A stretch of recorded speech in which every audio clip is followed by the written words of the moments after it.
How to upload your income documents.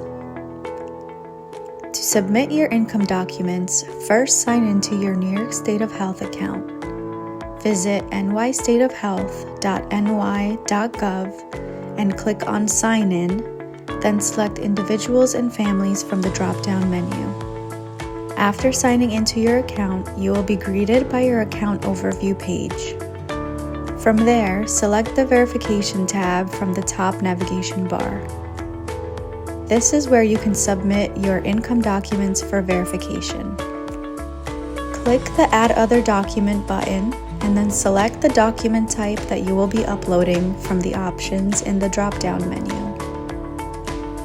Next, click Choose File to locate and select the document type indicated earlier and click the Upload button.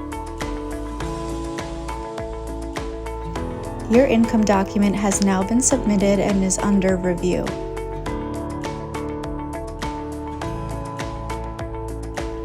Other ways to submit your income documents include submit by mail, submit by fax, using the NYSO mobile upload app available for free download on the Google Play Store and the Apple App Store.